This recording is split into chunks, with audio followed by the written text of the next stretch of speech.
जरा सोचिए कि climate change and global warming को कंट्रोल करने का जो सबसे अच्छा तरीका माना जाता है यह है वेजिटेशन, यानी कि फॉरेस्टेशन को बढ़ाना, फॉरेस्ट कवर को बढ़ाना। बट हिमालयन रीजन में इनका आना क्यों कहा जा रहा है कि एक प्रॉब्लमेटिक सिचुएशन हो सकता है, इस बारे में हम समझने वाले हैं। और ऐसा क्यों कहा जा रहा है कि जो गंगा एंड ब्रह्मपुत्र जैसी रिवर्स हैं ये गायब हो सकती हैं, इस कंसेप्ट को समझेंगे। मेरा नाम है अभिषेक बोहरे और आपका बहुत बहुत स्वागत है सिविल्स विथ आकाश के यूट्यूब प्लेटफॉर्म पर। समझिएगा कि एक्चुअली में ना नेचर ने हर एक एरिया के लिए अलग अलग टाइप की जो कंडीशंस हैं ये बनाई हैं। जैसे कि जस्ट फॉर एग्जांपल यदि मैं आपको बताऊं तो देखिए, 6000 मीटर से ज़्यादा ऊंची जो पीक्स हैं यहाँ पर आपको परमानेंट स्नो देखने के लिए मिलेगी, किसी प्रकार की वेजिटेशन नहीं मिलती है, फॉरेस्ट कवर नहीं मिलता है। बट यहाँ पर एक यूनिक टाइप की जो बायोडाइवर्सिटी है ये जरूर दिखाई देती है।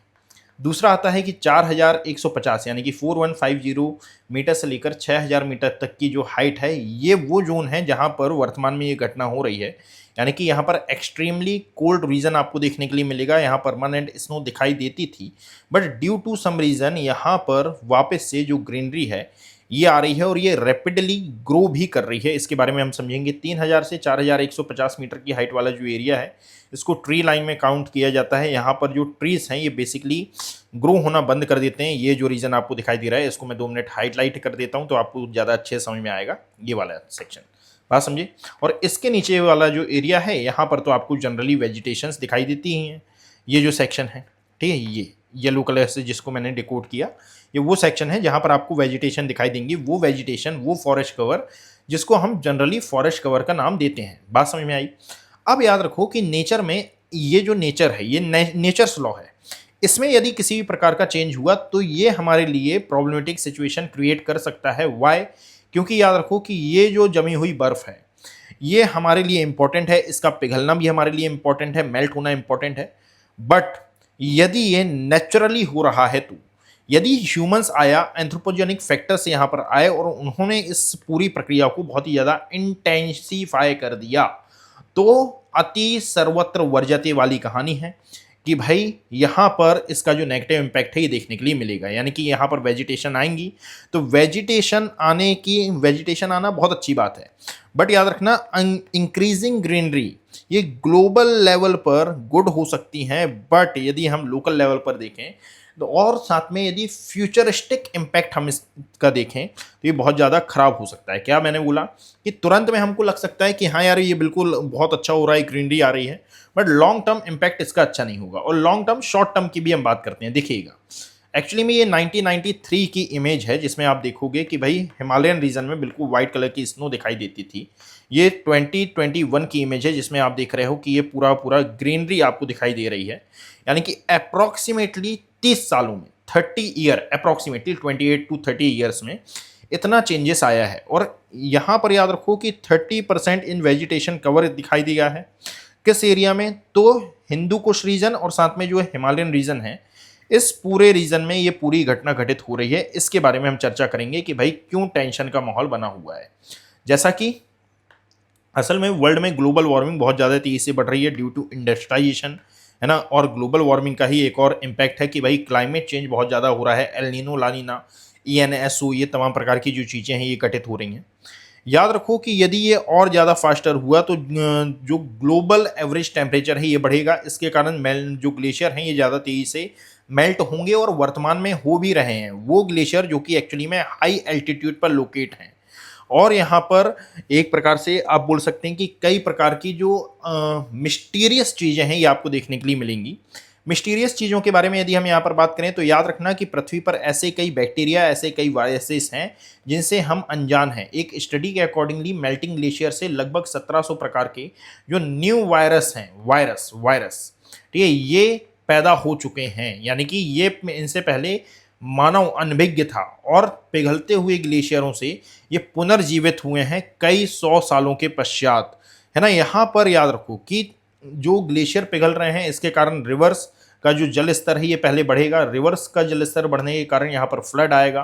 फ्लड आने के कारण यहाँ की कुछ एरिया की जो इकॉनमी है, मेनली यदि हम नॉर्थ इंडियन प्लेन की बात करें तो यहाँ की इकॉनमी भी प्रभावित होगी और हर एक उस एरिया की जो की इकॉनमी प्रभावित होगी, ह्यूमन सेटलमेंट प्रभावित होगा और अदर चीज़ें प्रभावित होंगी जो कि हिमालयन रीजन में आपको देखने के लिए मिलेंगी।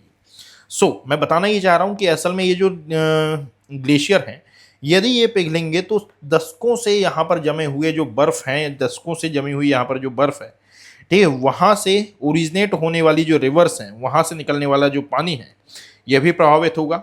और इसके प्रभावित होने से याद रखो कि ये ग्लेशियर गायब होंगे धीरे धीरे जब पिघलेंगे।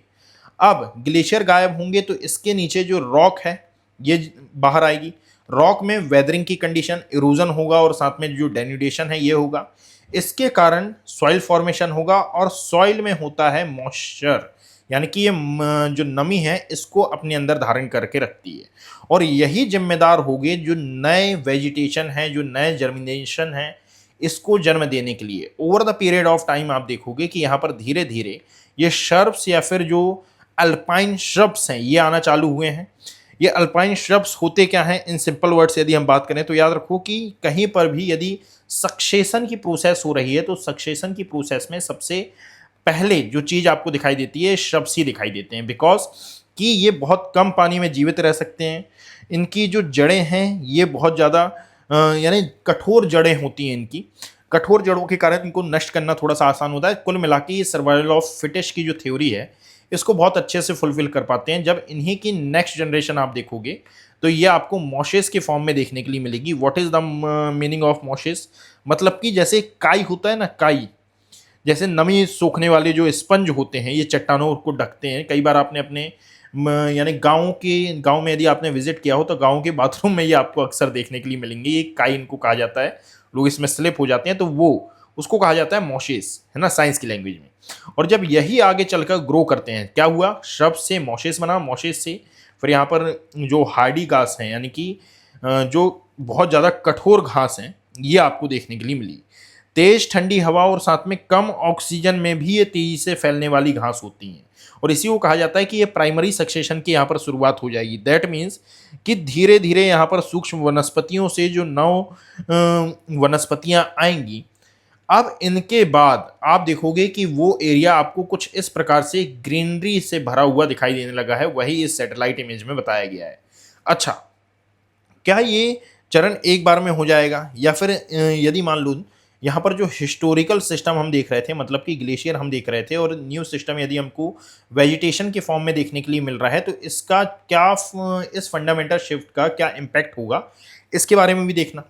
याद रखिएगा कि इसको प्रॉब्लमेटिक सिचुएशन इसलिए कहा जा रहा है क्योंकि असल में हिमालय पर मल्टीपल टाइप के जो ग्लेशियर हैं इनसे हमारी हिमालयन रिवर्स का ओरिजिन होता है और ये Himalayan reverse basically north Indian plain के लिए वाटर सप्लायर का काम करती हैं और दैट इज़ वाई हिमालय को वर्ल्ड का वाटर टावर भी कहा जाता है। और ऐसा नहीं है कि ये साउथ ईस्ट एशिया के लिए इंपॉर्टेंस नहीं है भाई, वर्ल्ड के लिए इंपॉर्टेंस है, तो अब आप बताइए कि साउथ ईस्ट एशिया के लिए कितना ज़्यादा इंपॉर्टेंट होगा।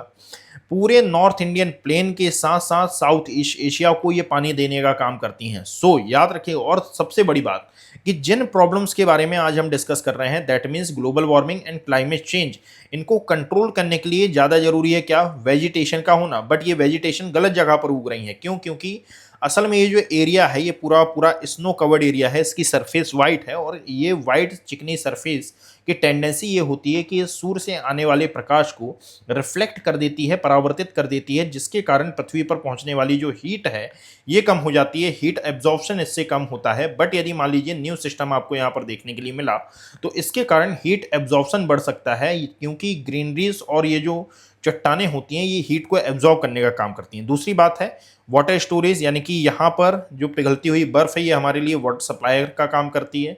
यदि ये बर्फ़ पिघल गई तो कुछ एरिया में पहले तो फ्लड आएगा एंड देन उसके बाद आपको ड्रॉट की जो कंडीशन है ये देखने के लिए मिलेगी। इसीलिए दोनों ही कंडीशन यहाँ पर विनाशकारी सिद्ध हो सकती हैं। थर्ड टाइप है बायोडाइवर्सिटी। बायोडाइवर्सिटी का मतलब है कि इतनी अधिक ऊंचाई पर अप्रॉक्सीमेटली 4150 मीटर से 6000 मीटर और इवन इससे भी अधिक ऊंचाई पर मिलने वाली जो बायोडाइवर्सिटी है, this is a unique type of biodiversity.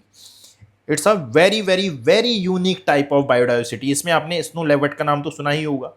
Lower latitude पर यदि आप देखेंगे तो लोअर लैटिट्यूड पर जो वनस्पति मिलती है, यदि यहाँ पर किसी बाह्य स्पीसीज का आक्रमण हो जाए तो उसको नाम दिया जाता है क्या, इन्वेजिव स्पीसी।